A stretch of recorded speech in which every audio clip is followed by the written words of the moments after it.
This week, we see a very slidey Alpine in a Race A. Race B sees an Alpha almost hit the field. And in Race C, we have a Porsche who loses control.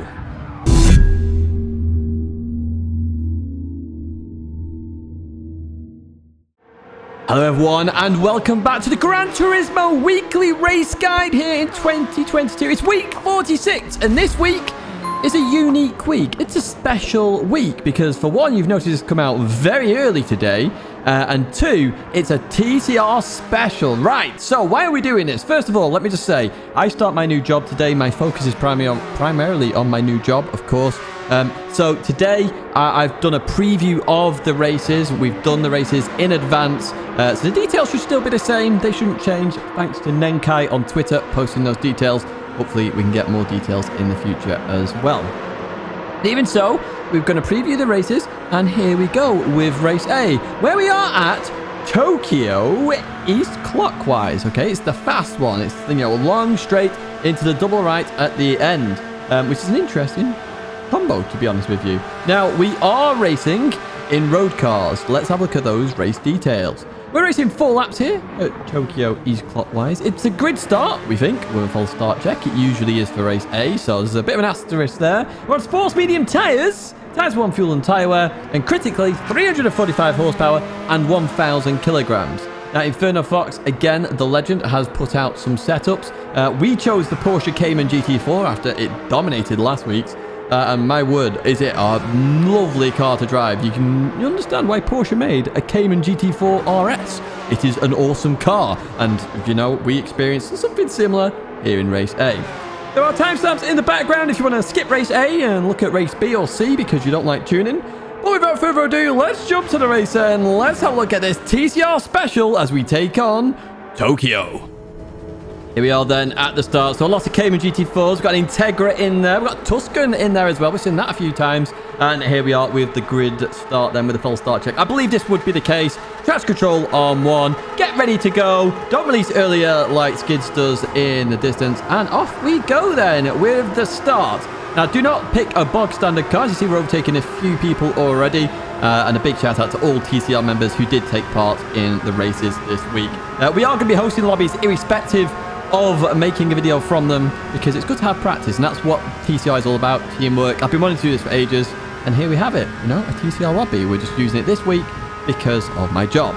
Anyway, let's get on with the race then. So we're literally having a drag race here with MX-5 and also the Alpine there of Legion as Legion goes towards the inside as we brake for this corner. This corner is going to be so sketchy in the daily race. Remember, we're racing as TCR here, so it's always going to be clean. Look, people make mistakes, but it's always going to be clean. In Race A, that turn 1 is going to be absolute carnage. I'm telling you right now, be careful in there. I would get on the inside and hope for the best because the outside, you're just going to get absolutely pummeled. Pummeled, I tell you, pummeled. Right, anyway, continue on. Oh, Legion gets a bit of oversteering in that Alpine and a bit more oversteer. Catches it just behind. Still oversteering. We've got the new DK here from America. It's Legion. As again, that Alpine looking all sorts of horrible to drive into barrier. There you go. And we're going down the inside. Skids looking to follow suit behind then. Also in a Porsche Cayman. I think set up very differently though to me. He's got through his right-hander. They just understeer into barrier and we are clean ahead then into P5 with quite a few people up ahead in various cars as well. So we'll leave at the last corner then as we advance a bit further on. Bazinga's got a penalty there. That will be for a barrier contact somewhere. Bazinga's going to take that penalty. However, up ahead we've got the Integra and the TVR Tuscan. Now, it's a surprise to me as we fast forward a little bit here. I could not catch that Integra. Look at it go. It's actually overtaking the TVR there. There's 2 very fast cars up ahead. If you can set these up to both handle and be quick. Oh my word, this could be a new meta up ahead. Who knows? Come into here though, and the Finnish driver just goes off a little bit there. And now we're side by side with the TVR and the Integra. So we're looking down the inside, looking to accelerate very quickly here. And we do get past there, up into P3, a podium position then. And it's always going to be a TCR 1, 2, 3 here. So we follow the TVR of Shelty then. Oh, we found Shelty. Shelty is in front of us. So we're just careful about bump drafting too much there on the corner as we go through the right-hander then. And again, you see that TVR just struggling a little bit with understeer in towards the chicane we go. Another deadly corner, I must add. as we look to get the better part of the handling done of this car, get on the inside of the TVR as we head towards the sharp right-hander. Now, this corner is not flat out in these cars, so please do not try and do it flat out. You will crash, okay? You will crash. Now, one thing you may notice here is I picked a daylight time, and most of Tokyo's races are at night. Because I wasn't sure, I've just picked the daylight time. If it's at night, it's irrespective. But here's your track guide, just so you know, these markers don't change day or night. Turn 1, you see the 100-meter board here? We're braking before that, okay? It's after any other board. It's before the 100-meter board. So make sure you brake here, okay? Come into here, you may understeer off. You may go into barrier. Be careful. Remember slipstream as well. If you've got slipstream, you have to brake much earlier. Remember that. The second turn here, it's the red and white arrow sign. You can see it just starting there. I highlighted it for you. Literally start braking just before that and turn in. Again, be careful with understeer in these cars. Remember, they are road cars. They like to understeer quite a lot in Gran Turismo. This track, no exception, even with these cars set up the way they are. As we fast forward then a little bit here through these are no problem really, unless you've got an oversteery car, as we saw with the Alpine of Legion. And heading in towards the chicane, you can either use the 100-meter board or to start the highway markers, okay? And you're braking just after they leave your screen. Just after. You notice here we brake. Let's brake early for this and try and accelerate through the corner. I do have to lift a little bit there because I would have understeered off. Again, understeer a primary factor with this combination. As we head towards the right-hander then, basically, as the start of the bridge hits your top of your screen, or you could use a pillar on the right-hand side, you're going to want to lift a little bit here, okay? You're definitely going to want to start turning in at this point. Notice I lifted there and accelerate through the corner. Again, you're seeing people understeer into the barrier there. It's the same situation. Just be careful. Take it easy. On this left-hander, it's just before the 50-meter board, actually, is when you want to dab the brakes, slow the car down a little bit here. I'm lifting, but you will want to dab the brakes. You notice it's a bit slower there just from lifting. I needed to slow down a little bit more in order to get around the corner better. Remember, slow in, fast out, better in that situation. The 50-meter board or the start of the barrier on the right-hand side. Either of these are your brake markers just before the 50 or exactly on that barrier, the start of the barrier that was there. Going through here, it's all about balancing the car, so just be careful about understeering into that barrier there. You do not want to do that long straight here into an overtaking spot. It's a very vulnerable place to really slow down if you do hit the barrier back there. Now, this corner, obviously, this is going to be prime carnage area as well because it's a sharp corner. So it's after the 150 and before the 100-meter board. You could use the gantry, to be honest, above you as your marker in the Cayman. And as you see here, we're going to be in second gear. You want to keep this tight. And as you leave this corner, be careful of oversteer in the Cayman. It does like to oversteer. Oi! There you go. A little bit of oversteer there. As we leave that corner, then it's a long old straight to the finish line. And we're going to finish there in P2 with an absolute domination from Hosnight there in P1, also in a Cayman GT4. So you can see how good that car is. You know, we're there 1, 2, 3. The Tuscans come in P4, and then we've got P5 in the Integra, which were two fast cars on the straight. But, you know, in the corners, it didn't quite work out there for Juppie and Shelty. So that is it for race A. Let's just jump to that setup now. So here we have the Cayman setup then. This is Inferno Foxes again, so a huge shout out to Inferno Fox. You can see fully customizable suspension, differential, ECU, maximum downforce, a large wing, etc. And then literally this is the other side, so everything that's been installed, you can see that here. You may want to pause the video just to make sure you get everything, but that is a setup. And once again, a big thank you to Inferno Fox for that setup. Let's head to race B. But we are racing once again, and it's common to race here, Lago Maggiore, and specifically we're racing the West Circuit, okay? Not West End, just West. Gets very confusing with the naming here of Lago Maggiore. There's that many layouts to the damn thing. And we are in Group 4 Machinery. Now, I suspect the Alfa Romeo is going to be the dominant car here, but my account doesn't have that, and because we did this in a lobby, I can't exactly go and rent one out. I literally have to buy it. However, I picked the Subaru WRX because that is also a strong contender here, and you will see in the race how good or bad the Subaru actually is. Let's have a look at the race details first of all. We're racing 6 laps here at Lago Maggiore West. It's a rolling start. I believe it is anyway. Racing hard tyres. I hate them. And everything else is the usual same. I really wish we were on racing medium tyres. Just give us racing medium. It's just a bit better. I really don't like the racing hard tyres. Some of you may like it. It's just my personal preference. I don't. Anyway, I'm going to stop moaning and complaining. Let's jump to the race then. Let's have a look at this one because there's some nice racing action in this and also one very scary crash. Here we are then at the start. So a mixture of all sorts of cars here. We've got Sylvia in there. Chelsea's decided to pick the Peugeot because he's mad apparently. And you can see also there Jimmy B in the Alfa Romeo. I think that's going to be the meta car personally at the Alfa Romeo, but hey, we will see this week. And as I say, I'm in the Subaru WRX. We're going to head towards turn 1 then, in towards the braking zone here. Jimmy lagging a little bit there, but that's just the servers. They're still not working 100%. And I've wanted to do these lobbies for quite a while, to be honest with you. We're trying it out now, of course, and there will be more lobbies in the future. Just because this is good. This is what TCR is about. Working as a team, helping each other, understanding what's going on as we continue on out of there. And we see the absolute legend that is Bazinga. Please go check out Bazinga's scapes because Bazinga has done some awesome scapes. So liking them will help Bazinga out a lot. He's in a bit of a competition. So if you can do that, that is much appreciated. Head down towards Banky Boy then, down the inside of Bazinga. And Bazinga also looks down on the inside of Skids as well. Got 3 wide through Banky Boy. That, I tell you, that is what TCR is all about. That was beautiful racing from each and every one of us there.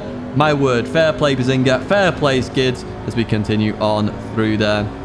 Just clipping the curb on the right hand side and continue on with the racing. That was beautiful, absolutely beautiful. Into the right-hander we go then. We got Coolby and Rumies up ahead as we go through the first part into the second part. And we're just trying to get our wheels hooked on that inside curb, and we don't quite do it there. Oh, hello. Where are they going? Who's that? Somebody's gone off there. Oh, it's Disabled Wasp. Well, they come back on there safely as well. Look at that. They're right on the edge of the circuit. Beautiful stuff there. Once again, TCR showing us our stuff. Right, okay. We'll catch up to Coolby very quickly. This is the weakness of the Alfa Romeo. If you race it, it's just going to be on this straight when you have a Subaru right behind you, and we're just going to go towards the inside and be like, yoink, stolen, as we go in towards this braking zone again then, on the inside of Coolby, and up to P8 we go. But that Alfa Romeo, as I say, will be strong on every other part of this circuit. It'll be so strong. We advance a bit further ahead then. We got Juppie up ahead in the Silvio. It's an unusual car. As we come into this braking zone, I see it's Alfa Romeo from nowhere. Juppie sees it as well. Beautiful reactions there from Juppie. Well, I'll have a look at the bloopers after what actually happened to Coolby there. But everyone avoided the crash. And yeah, we carry on racing. My word. Remember, we all make mistakes. That's quite clearly going to be a mistake because they're a part of TCR. We'll just have a look at it after in the bloopers, what they did, and yeah, how they reacted, because that was close and well played by Juppie. Unfortunately, it just gives me a bit too much room here, and they head off to the realms, and I have Skids right on my exhaust. Apparently giving me Skids. Okay. Anyway, let's carry on. Heading towards Banky Boy then. In towards the braking zone we go. Get very close to Legion there. Also in that Sylvia as we leave that corner. Ruby's in the Megane Trophy. Probably not the car I would pick for this if I'm honest. Quite a fast circuit this one as we go through the left and then in towards the right here. I think there's a kind of little bit of a tag there. And all sorts of carnage brews, and we just survive that. We really do just survive it as we go around the outside of Legion as well. Quite an awkward incident, to be honest with you. Remember, ping plays a big factor in lobbies.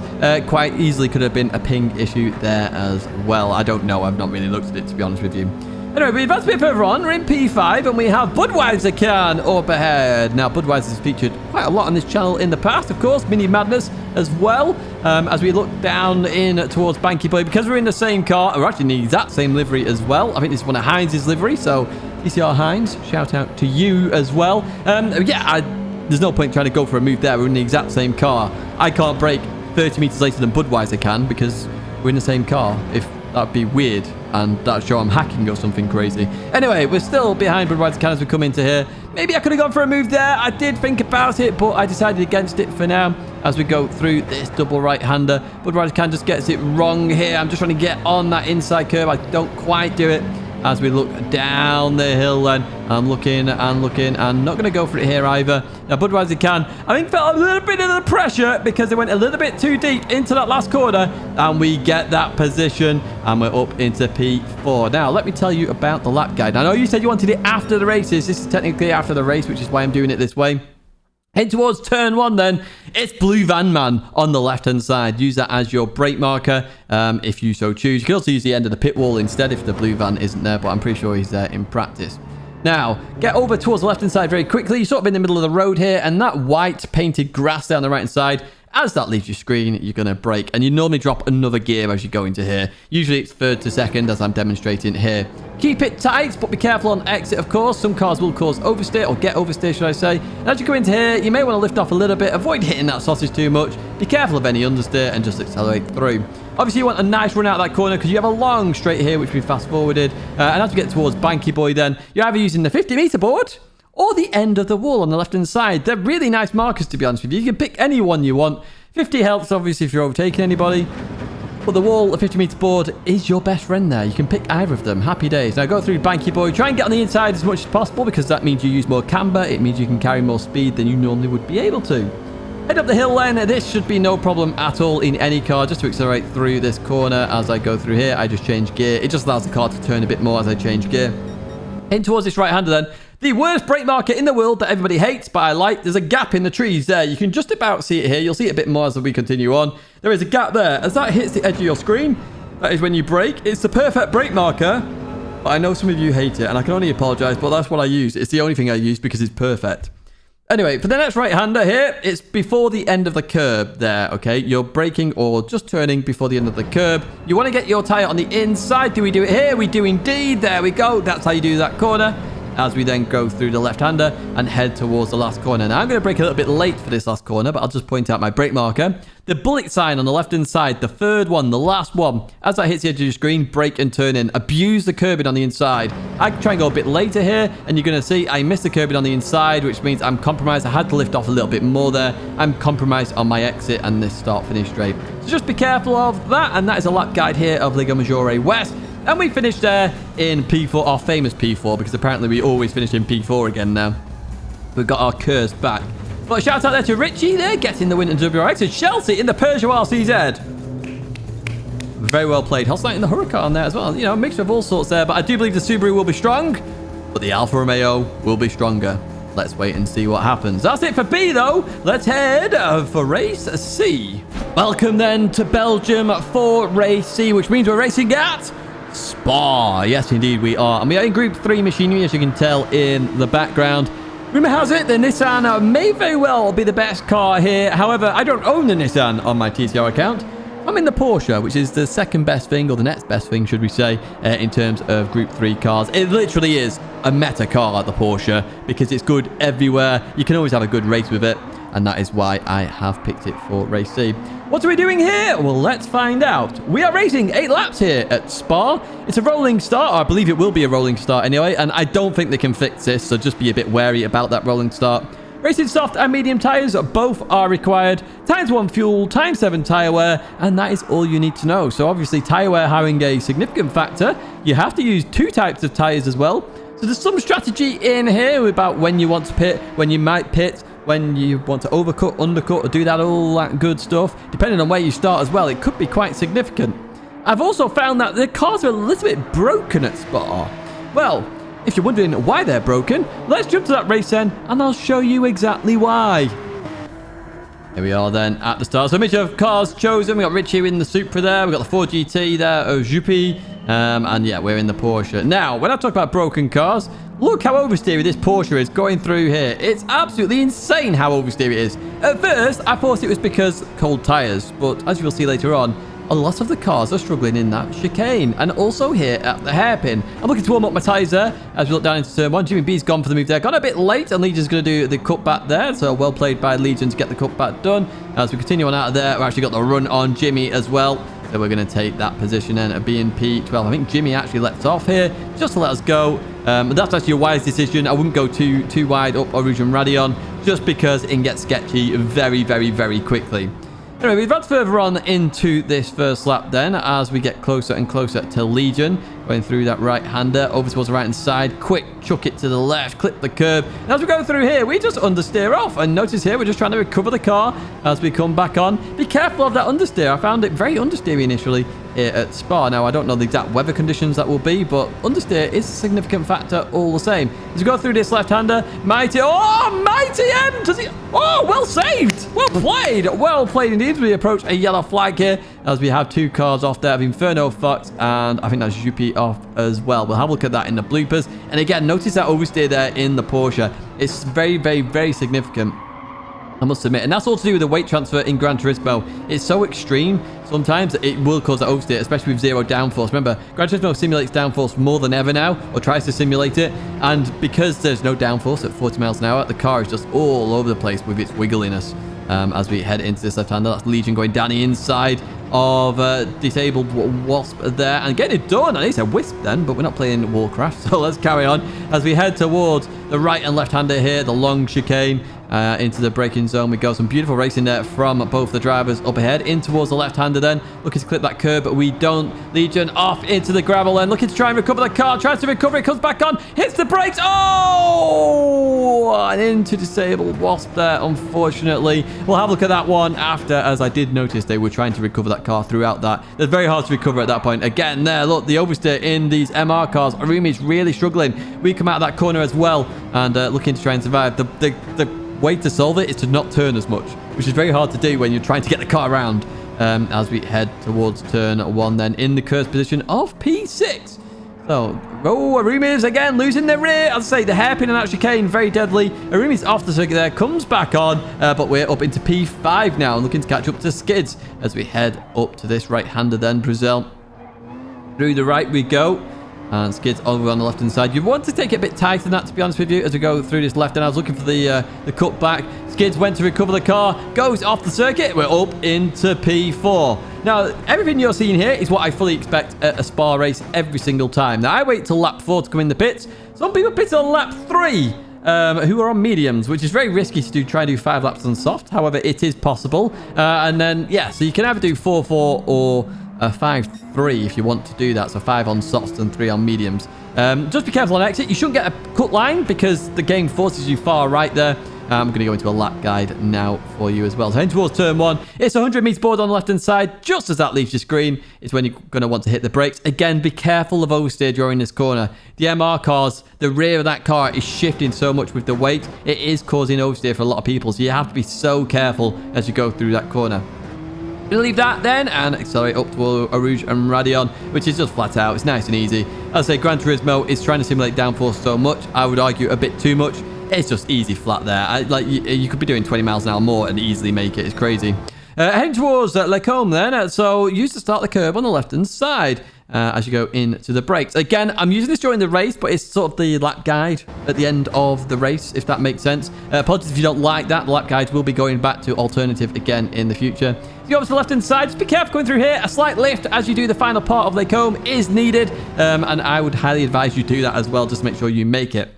Heading down towards the right-hander here then. Just before the start of the curb is when you want to brake. I'm going to try and brake as late as possibly can here. Remember, downhill braking, your braking distance increases. So if you try and outbrake yourself even by a meter, that's technically 2 meters. So 5 meters becomes 10, etc. So just be careful of that. On the right side, you have that flag indicator there. It's not in practice, so just be careful. You want to be turning and braking before that. There's no other marker you can use. Essentially, you just want to clip the curb here and be careful of understeering off. As you see here, I still run quite wide there, even on the softer tyre that we have on the car at the moment. Head down towards this left-hander. I used to use the flag marker on the right-hand side. However, on the left-hand side, I've highlighted a light silver piece of barrier there that goes between 2 dark pieces. Use the end of that as your brake marker. As you see here, we nearly bang on the money. And it's the same on the medium tyre. That is a perfect brake marker you can use. Obviously, it's there in practice because it's the barrier, obviously.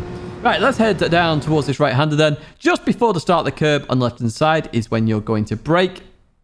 Again, nice and easy here. You're just going to bounce the car through these corners. You're going to be braking hard initially, of course, as we go into here. You want to keep it tight on the right as much as you can. It gives you a nice run for the left-hander. Be careful about running too wide here. We saw Legion go off earlier on. Very hard to get the car back on once you're on that grass. And as you head towards this right-hander, you're braking even earlier than the previous curb. So if you broke a certain distance from the previous curb on the last one, it's even earlier for this one. So just double it essentially as we then go into this right-hander and accelerate through. Be careful of the dark green stuff on the left-hand side. It's a little bit slippy and you will have to lift a little bit through there. Let's advance a bit further on then towards our Blanchimon, which is flat out in these cars, a bit like Rouge and Radion. It's so much easier to do this in GT7 than GT Sport just because of that more stimulated downforce.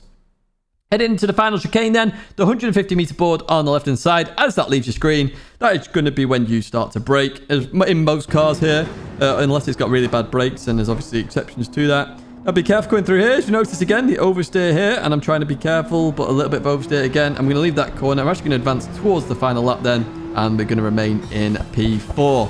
So this race, there is big gaps between cars, and I fully expect that throughout the week. Big gaps. Because the cars are very sketchy to drive, when something is sketchy to drive, the gaps automatically increase. Strategies are going to be very interesting as well. And just Spa being Spa, it tends to have large gaps. That's it for race C, although it's not over for the bloopers. Here we are then with the Alfa Romeo in race B. It's Coolby. What actually happened here then? How did Coolby end up just sliding into barrier? Coming into here. Oh, they just missed the braking point. Oh, they hit the brakes hard. And wow. Do you know what? It was good reaction from Juppie, to be fair. And Coolby tried everything they could do there to avoid everyone. So, I mean, fair play. On my word, that was a scary crash. Right, let's jump to race C then. And first we have Mighty M. You may have noticed the yellow flag when we're on lap 1. This is the reason for that yellow flag. On the very slippy green stuff, that's why you don't touch it. But well caught, Mighty M. Well played with that one. That's a very nice catch, if I do say so myself. Very well played indeed. Right, let's go to Legion then. So Legion came through the left-hander. Went a bit wide onto the gravel, looks to catch it. By the time they caught it, they're on the grass. They weren't accelerating there at all. So obviously you can see they were trying to solve it. They tried to quit quickly to avoid incident, but unfortunately it was a little bit too late. I love the little bug there that we've got where my name and Coolby's name has just stayed there while people go by. Final incident then. We saw them sort of sitting there at the exit of, or in the middle of the chicane then. As we come through here then, we're on board with UP. The 150 meter board is your brake marker. Oh, yeah, no, that's well too late. And unfortunately, Inferno Fox is taken out. To be fair, I think GP could have gone more towards the left there. However, you know, it's split moment decision. And look at them. They're waiting there for Inferno Fox. So huge sportsman-like stuff. And this is what TCR is all about. We make mistakes. People do have incidents. You know, we're not a perfect driving team. It's all about learning from the mistakes, what you do with them. And as you've seen here, GP just waited for Inferno Fox. That is it then in terms of this weekly race guide. Apologies if it's not quite what you're after. We'll be going back to normal very soon. I'll say it's just the first day of my new job. If you did like it, please do get a like. Subscribe to the channel to stay in touch with all the latest content. But a big thank you once again to all of TCR taking part. That's it for me, folks. Au revoir, farewell, and have a good week's racing.